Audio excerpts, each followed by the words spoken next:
ఒక సామాన్యమైన వ్యక్తిని యేసుక్రీస్తు ప్రభుతో కూడా కంపారిజన్ చేశాడంటే అతడు నా ఇల్లంతటిలో నమ్మకమైన వాడు. మోషే గురించి సాక్ష్యం ఇచ్చేది ఎవరు?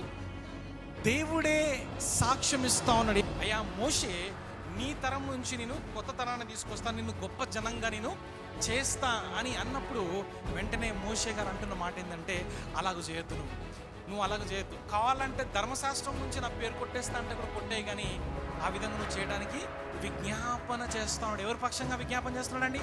ఇశ్రాయేలు ప్రజల పక్షంగా విజ్ఞాపన చేస్తున్నాడు. హల్లెలూయా. సో వీటన్నిటి మధ్యలో కూడా మోషే గారు నమ్మకంగా ఆయన దేవుని వాక్యాన్ని రాస్తున్నారు. హల్లెలూయా. ఈరోజు మనము బైబిల్లో ఈ 5 కాండాలు చూస్తున్నాం అంటే కారణం ఏంటంటే, అలనాడు ఆయన నమ్మకంగా దేవుని యొక్క వాక్యాన్ని రాశారు కాబట్టి మనం చూడాలి.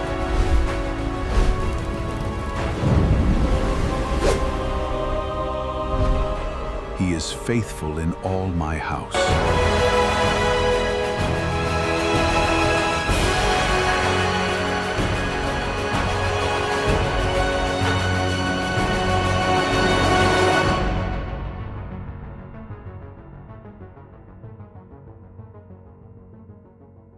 ఈరోజు నా అంశము కూడా అదే, ద ఫెయిత్ఫుల్నెస్ ఆఫ్ మోసెస్. మోషే గారి గురించిన కొన్ని మాటలు మనం బైబిల్లో నుంచి చూద్దాం. మోషే గారి యొక్క నమ్మకత్వం గురించి బైబిల్ చెప్తున్న మాటలు ఏంటంటే, మీరు సంఖ్యాకాండం 12వ అధ్యాయం 7వ వచనంలో ఒక అద్భుతమైన మాట ఉంటుంది. అతడు నా ఇల్లంతటిలో నమ్మకమైన వాడు అనే మాట ఉంది. అక్కడ మనం చూసినట్లయితే అంటే మోషే గురించి సాక్ష్యం ఇచ్చేది ఎవరు? దేవుడే సాక్ష్యం ఇస్తా ఉన్నాడు. ఏమని సాక్ష్యం ఇస్తున్నాడంటే, ఈయన నా ఇల్లంతట్లో కూడా నమ్మకస్తుడు అనే మాట ఇక్కడ మనం చూస్తున్నాం. హల్లెలూయా. కానీ మనం గమనించాలా, బైబిల్లో ఉన్న మాట, దేవాది దేవుడట పరలోకం నుంచి ఆయన ఒక అద్భుతమైన సాక్ష్యము మోషే గారి గురించి ఇస్తా ఉన్నాడు. ఏమన్నాడంటే, ఈయన నా ఇల్లంతట్లో కూడా నమ్మకమైన వాడు. ఈరోజు నువ్వు నమ్మకంగా ఉంటున్నావా? బైబిల్లో మనం చూసినట్లయితే మోషే గారు నమ్మకంగా ఉన్నాడట, ఆ మాట మనం చూస్తా ఉన్నాము. ఇక్కడ నాకు ఇంకొక ఆశ్చర్యమైన వచనం బైబిల్లో నేను చూసాను. అదేంటంటే, యేసుక్రీస్తు ప్రభుకి కంపారిజన్ చేశారు. ఎవరిని? మోషే గారిని. హెబ్రీయులకు రాసిన పత్రికలో 3వ అధ్యాయం 2వ వచనంలో ఉన్న మాట, హెబ్రీయులకు రాసిన పత్రిక 3వ అధ్యాయము 2వ వచనంలో ఉన్న మాట, దేవుని ఇల్లంతటిలో మోషే నమ్మకముగా ఉండినట్లు ఈయన కూడా, ఎవరైనా యేసుక్రీస్తు ప్రభు కూడా తన్ను నియమించిన వానికి నమ్మకముగా ఉండెను అనే మాట చూస్తున్నాం. అర్థమవుతుందండి. ఇక్కడ నా అంశం మీకు చెప్తూ వచ్చాను. నా అంశం ఏంటి? మోషే ఒక నమ్మకత్వము. ఈరోజు మనము బైబిల్లో నుంచి కొన్ని విషయాలు ధ్యానం చేయడానికి ఇష్టపడతాం. అంటే ఒక సామాన్యమైన వ్యక్తిని యేసుక్రీస్తు ప్రభుతో కూడా కంపారిజన్ చేశాడంటే నమ్మకత్వం అనేది చూపించి ఉండాలి కదా. బైబిల్లో మనం చూసినట్లయితే అంటే యేసుక్రీస్తు ప్రభు వారు పాపము లేనివాడు. మోషే ఏంటంటే ఆయన సాధారణమైన వ్యక్తి. అయితే ఒక సాధారణమైన వ్యక్తిని పట్టుకొని యేసుక్రీస్తు ప్రభుతో కంపారిజన్ చేశారంటే అక్కడ నా అటెన్షన్ డ్రాగ్ అయింది. అమ్మో, ఈయన సామాన్యమైన వ్యక్తి కాదు, మనము సామాన్యుడు అనుకున్నాం కానీ మోషే అంత ఆషామాషి కాదు అని నేను అర్థం చేసుకోవడం జరిగింది. అందుకని ఈరోజు we will try to understand ఆయన జీవితంలో నుంచి, ఆయన మరి తన మినిస్ట్రీ విషయంలో కావచ్చు, అదేవిధంగా తన జీవితంలో ఏ విధంగా దేవునికి ఆ నమ్మకత్వం అనేది చూపించాడు అనే ఈ కొన్ని లక్షణాలు కనుక మనం కూడా నేర్చుకుంటే దేవునికి ఇష్టానుసారులుగా నమ్మకంగా ఉండాలా, మన దేవాది దేవునికి నమ్మకంగా ఉండాలి. అందుకని ఈ లోకంలో నీకు ఏ పని చెప్పినా కానీ మనిషికి చేసినట్టు కాదు నువ్వు చేసేది. ఎవరికి చేసినట్టు చేయాలట? దేవునికి చేసినట్టు చేయాలని దేవుని వాక్యం సెలవిస్తూ ఉంది. ఏంటంటే మొదటి మాట ఏంటి? పిలుపు విషయంలో నమ్మకత్వం చూపించాడు. ఆ మాట మనము చూసినట్లయితే బైబిల్లో అండ్ ఈ హెబ్రీయులకు రాసిన పత్రిక 11వ అధ్యాయంలో 23 వచనంలో మన అందరికీ తెలిసిన స్టోరీ ఏంటంటే, మోషే పుట్టినప్పుడంట అతని తల్లిదండ్రులు ఆ శిశువు సుందరుడై ఉండుట చూచి విశ్వాసమును బట్టి రాజు ఆజ్ఞకు భయపడక 3 మాసాలు అతన్ని దాచిపెట్టిరి అనే మాట చూస్తాం. చూడండి, మోషే గారి తల్లిదండ్రుల పేర్లు ఏంటి? అమ్రాము, యోకేబేతు కదా. వీళ్ళిద్దరూ మనం చూసినట్లయితే అంటే ఈరోజు మోషే గారు గురించి మనం బైబిల్లో చదువుతున్నాం అంటే కారణం ఏంటంటే ఈ తల్లిదండ్రులు అని చెప్తాను నేను. ఎందుకంటే ఈ తల్లిదండ్రులు ఏం చేశారంటే రాజు ఆజ్ఞకు భయపడక అని 3 మాసాలట ఏం చేశారంటే మోషేని కాపాడి. ఈరోజు తల్లిదండ్రుల ఒక బాధ్యత కూడా చాలా ఉంది అనే విషయాన్ని మనం గమనించాలి. ఒక వ్యక్తి దేవునికి నమ్మకంగా ఉండాలంటే మొట్టమొదట తల్లిదండ్రులు ఆ ఎన్వైరన్మెంట్ని క్రియేట్ చేయాలి. అలాంటి పరిస్థితుల్లోనికి, అలాంటి మంచి వాతావరణంలో పిల్లల్ని పెంచాలి. అది చాలా ప్రాముఖ్యమైనది. ఈరోజు మనం చూసినట్లయితే మోషే గారు ఈరోజు అద్భుతమైన పరిచర్య చేయగలిగాడు అని అంటే కారణం ఏంటంటే వీళ్ళంట రాజుకు కూడా భయపడలేదంట. హల్లెలూయా. ఈరోజు దునియాలో నువ్వు ఎవరికి భయపడాల్సిన అవసరం లేదు. అర్థమవుతుందండి? చూడండి, ఆ టైంలో మోషే గారు పుట్టిన టైంలో జరిగే విషయం ఏంటంటే ఇశ్రాయేల్ ప్రజలు పెరిగిపోతా ఉన్నారు. ఆ ఐగుప్తు ప్రజలు వాళ్ళు చూసినట్లయితే వీళ్ళ పాపులేషన్ ఎక్కువైపోతా ఉంది. ఇశ్రాయేల్ ప్రజల్ని వీళ్ళు బానిసలుగా ఉన్నారు. వీళ్ళు ఎక్కడ వాళ్ళని డామినేట్ చేస్తారని అక్కడ ఫరో రాజు ఏం ఆజ్ఞయించాడంటే మగ శిశువు పుడితే మంత్రస్థానాలకు చెప్పిన మాట ఏంటంటే వాళ్ళని చంపేయండి. అలాంటి దినాల్లో ఈ టైంలో ఈ ప్రమాదకరమైన పరిస్థితుల్లో వీళ్ళు ఏం చేస్తున్నారంటే మోషేని 3 మాసాలు కాపాడారట. హల్లెలూయా. అల్లాడు వాళ్ళు కాపాడారు కాబట్టే మోషే ఇశ్రాయేలు ప్రజల్ని కాపాడటానికి అవకాశం కలిగింది అనే విషయాన్ని మనం గమనించాలి. మనం ఆలోచన చేయాలి. ఈరోజు అండి తల్లిదండ్రులుగా ఫ్యూచర్లో మీరు తల్లిదండ్రులు కావచ్చు, లేకపోతే లైవ్లో చూస్తున్న వాళ్ళు already if you are a parent you have to carefully bring your children in the lord. దేవుని యొక్క విధేయతలో ఆ వాతావరణంలో మనం పెంచాల్సిన బాధ్యత తల్లిదండ్రుల మీద ఉంది అనే విషయాన్ని గమనించాలి. తర్వాత చూసినట్లయితే మోషే అద్భుతమైన సేవ చేసినట్టుగా బైబిల్లో చూస్తున్నాం. చూడండి, ఆయన 40 ఏళ్లలో చూడండి మంచి ప్రిన్స్, ఆయన రాకుమారుడు. ఆ టైంలో ఏం చేశాడంటే 40 ఇయర్స్కి ఆ ఐగుప్తును వదిలిపెట్టేసేసంట 40 ఏళ్ళు ఎడారిలో ట్రైనింగ్ పొందాడంట. ఎన్ని సంవత్సరాలండి? 40 ఇయర్స్ ఎడారిలో ట్రైనింగ్. ఇప్పుడు ఏమైపోయింది తెలుసా, ఒకప్పుడు ప్రిన్స్ రాకుమారుడు, ఇప్పుడు ఏం చేస్తున్నాడంటే ఆయన మామ ఈత్రో అని ఉంది కదా బైబిల్లో, ఆయన ఏమైంది, ఆయన యొక్క మందని కాస్తున్నట్టుగా బైబిల్లో చూస్తున్నాం. చూడు, ఒక రాకుమారుడు ఏంటండి బాబు, ఆయన వచ్చి ఏం చేస్తున్నాడు ఇప్పుడు, మందని గొర్రెల కాపరిగా అయిపోయాడు. చూడు, అందు గురించి నేను ప్రాబ్లీ 40 సంవత్సరాల ఆ టైంలో ఈ మందని కాస్తూ ఏమైపోయిందంటే ఆయన లాంగ్వేజ్ కూడా ప్రాబ్లం అయిపోయింది, నత్తివాడైపోయాడు ఆయన. చూడండి, బైబిల్లో ఇంకొక మాట ఉంటుంది, ఐగుప్తులో అంట సకల విద్యల్లో ప్రావీణుడట. ఎవరు? మోషే గారని బైబిల్లో ఉంది. అలాంటి వ్యక్తి అన్ని విద్యల్లో ప్రావీణ్యత సంపాదించిన ఈ వ్యక్తి ఏమైపోయాడు, ఇప్పుడు ఏమవుతుంది, మమ్మ అంటాడు. ఇప్పుడు ఆ గొర్రెల భాష వచ్చేసింది అయ్యగారికి, అర్థమవుతుందండి? సకల విద్యల్లో ప్రావీణ్యుడైన ఈయన ఇప్పుడు ఏమైపోయాడంటే ఆ గొర్రెల భాష మాట్లాడేస్తున్నాడు. 40 సంవత్సరాలు గొర్రెలతో ఉంటే ఏమవుతుందండి, ఏమవుతుంది, ఆటోమేటిక్గా వీరైతారట, వీరు వారైతారట. ఫ్రెండ్షిప్లో ఏమవుతుంది, అంతే కదా. సో నెక్స్ట్ చూసినట్లయితే మనము ఇంకొక 40 సంవత్సరాలు అద్భుతంగా దేవుని యొక్క పరిచర్య ఆయన చేసినట్టుగా మనము దేవుని వాక్యంలో చూస్తూ ఉన్నాము. చూడండి, ఈ 40 సంవత్సరాలు మోషే గారు అద్భుతమైన పరిచర్య చేశాడండి. ఆయన ఎలా చేశాడంటే చూస్తే ఈ ఇశ్రాయేలు ప్రజలు మామూలు కాదు. వాళ్ళ ఐగుప్తు నుంచి ఆ ఎడారిలోనికి వచ్చినప్పుడట గునుగుడు, సనుగుడు, భయంకరంగా ఆయనని ఇలాంటి కార్యక్రమాలు అన్నీ ఉన్నప్పటికీ కూడా, ఎంతో కోపాన్ని పుట్టించినప్పటికీ కూడా నమ్మకంగా మోషే గారు పరిచర్య చేసినట్టుగా దేవుని వాక్యంలో మనం చూస్తున్నాం. హల్లెలూయా.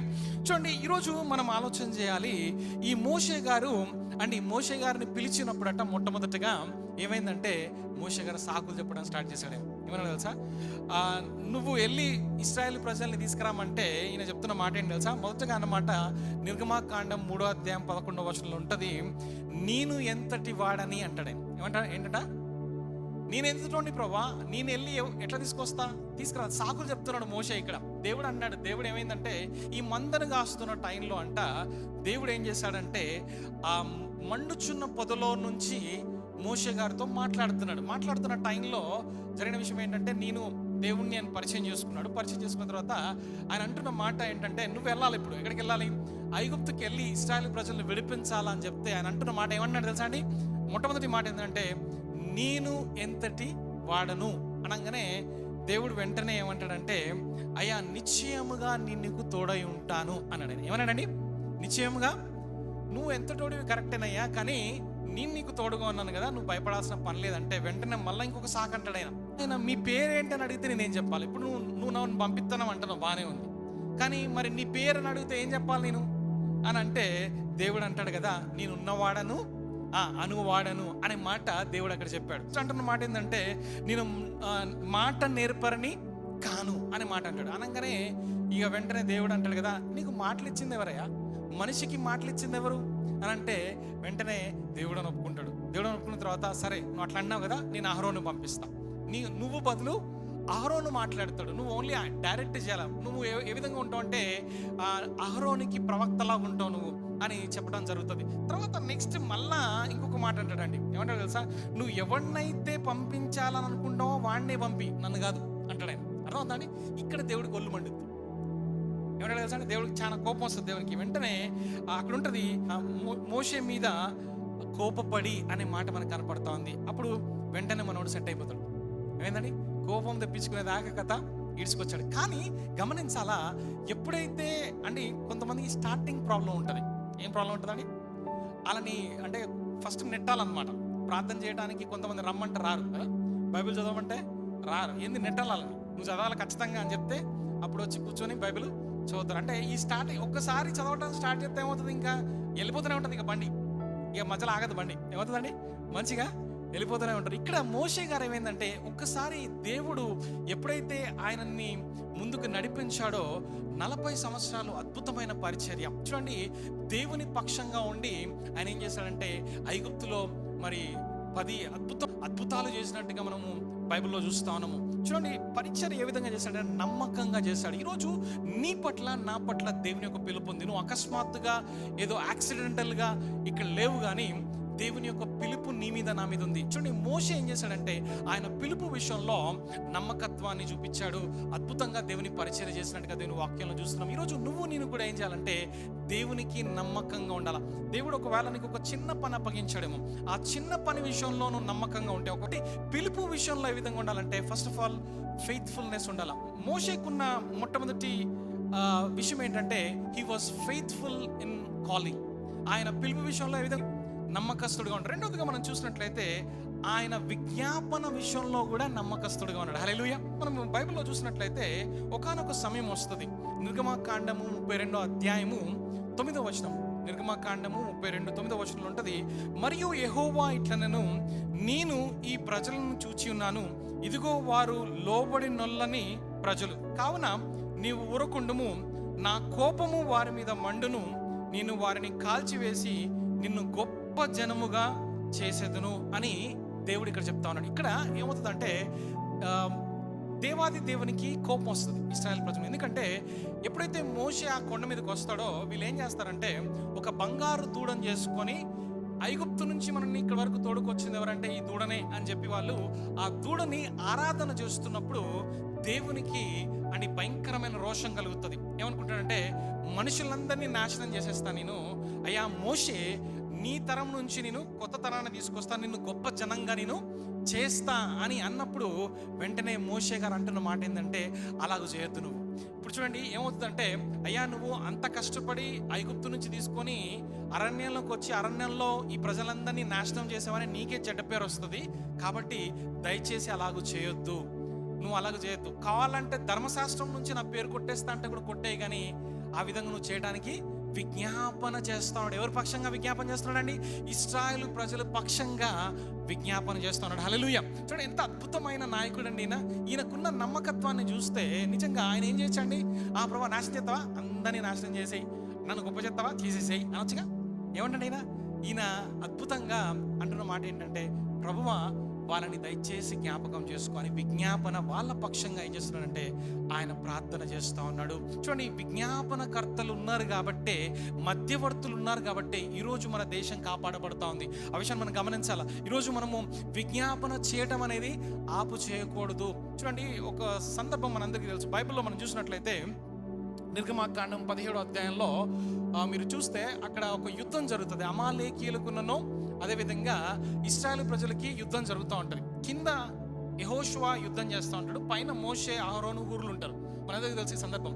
అక్కడ ఏమవుతుందంటే మోషే చేతులు పైకెత్తుతా ఉంటే జరిగే విషయం ఏంటంటే ఇశ్రాయేలు ప్రజలకి విజయము కలిగేను అని బైబిల్లో ఉంది. ఎప్పుడైతే చేతులు పడిపోతున్నాయో అప్పుడేమవుతోంది, ఇశ్రాయేలు ప్రజలు ఓడిపోతా ఉన్నారు. అంటే ఈ చేతులు ఎత్తుట దేనికి సాదృశ్యంగా ఉందంటే ప్రార్థనకి సాదృశ్యంగా ఉంది. హల్లెలూయా. చూడండి, నువ్వు ఎప్పుడైతే చేతులు ఎత్తి ప్రార్థన చేస్తావో అప్పుడు జరిగే విషయం ఏంటంటే దేవుడు అద్భుతమైన కార్యాలు చేసి మనకి ఘన విజయాన్ని మనకి ఆయన అనుగ్రహిస్తాడు. హల్లెలూయా. అందుగురించనే ప్రార్థన శక్తి చాలా పవర్ఫుల్. మోషే గారు క్లాసిక్ ఎగ్జాంపుల్. ఆయన ఏం చేస్తున్నాడంటే చేతులు ఎత్తుతున్నాడట, అప్పుడు అద్భుతమైన విజయం ఇశ్రాయేలు ప్రజలకి కలుగుతా ఉంది. చూడండి, ఈరోజు మనము చేతులు దించు. ఈరోజు ఎందుకు సాతానుగాడు విర్రవిగుతా ఉన్నాడు?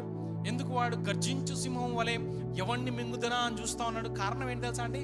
మనము చేతులు దించేస్తా ఉన్నాం. మనము చేతులు ఎప్పుడైతే ఎత్తుతామో అప్పుడు దేవుని కార్యాలు జరిగే అవకాశం ఉంటుంది. కాబట్టి నువ్వు చేతులు ఎత్తుతున్నావా?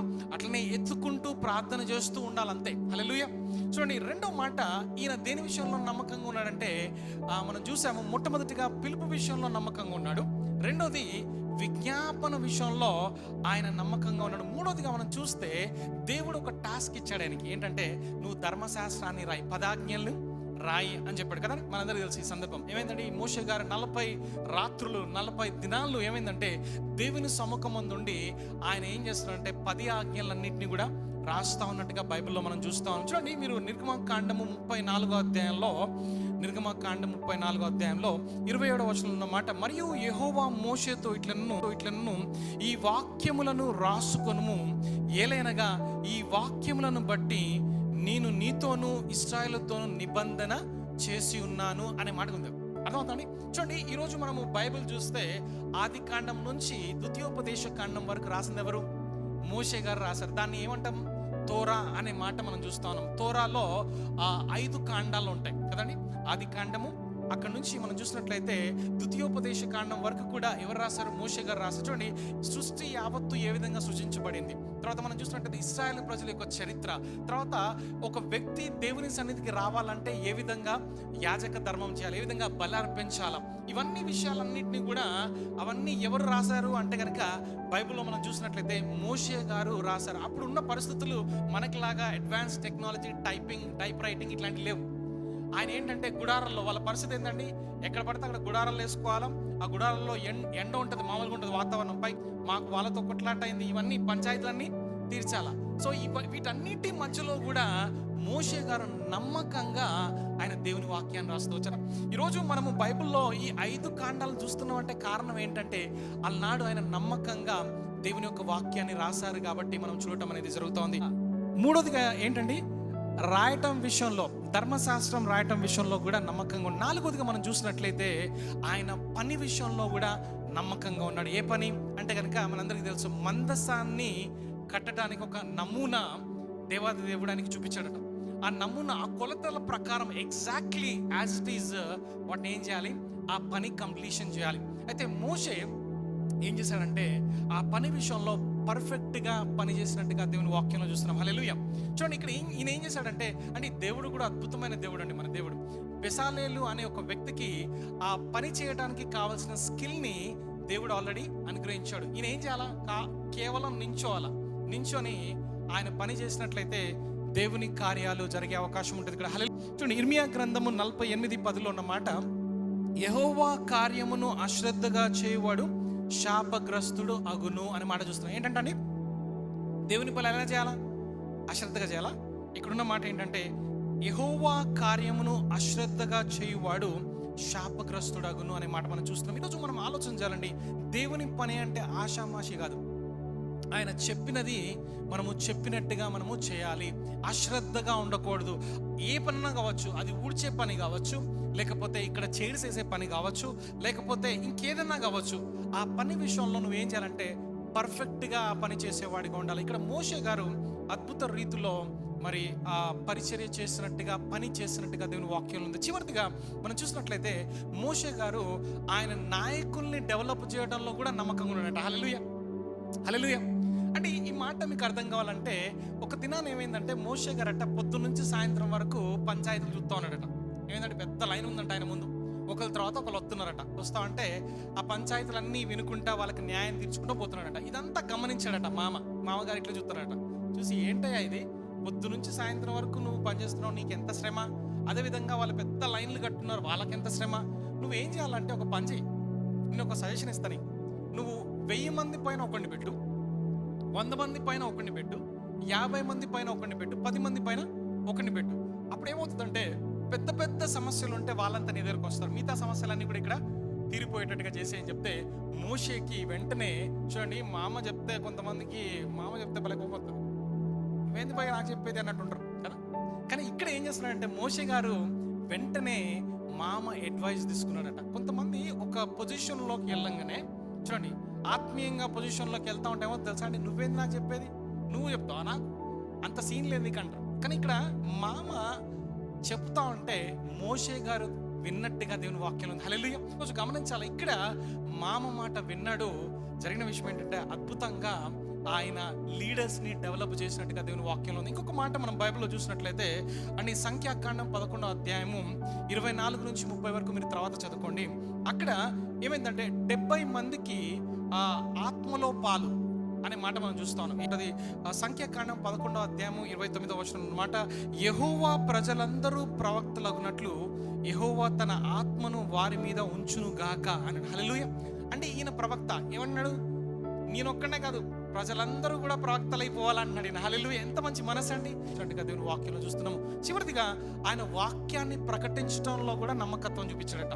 చూడండి ఒకసారి మీరు ద్వితీయోపదేశ కాండాన్ని కనుక మీరు జాగ్రత్తగా చదివితే ఆయన 120 ఏళ్ళకి ఒక ప్రసంగం చేస్తున్నాడు. చూడండి ద్వితీయోపదేశ కాండం 30వ అధ్యాయంలో 19వ వచనంలో మనం చూస్తే అక్కడ మనకు కనపడతాయి blessings for obedience and curses for the disobedience. మన అందరికీ తెలుసు అక్కడ శాపాలు అదేవిధంగా ఆశీర్వాదాలు రెండు ఉంటాయి.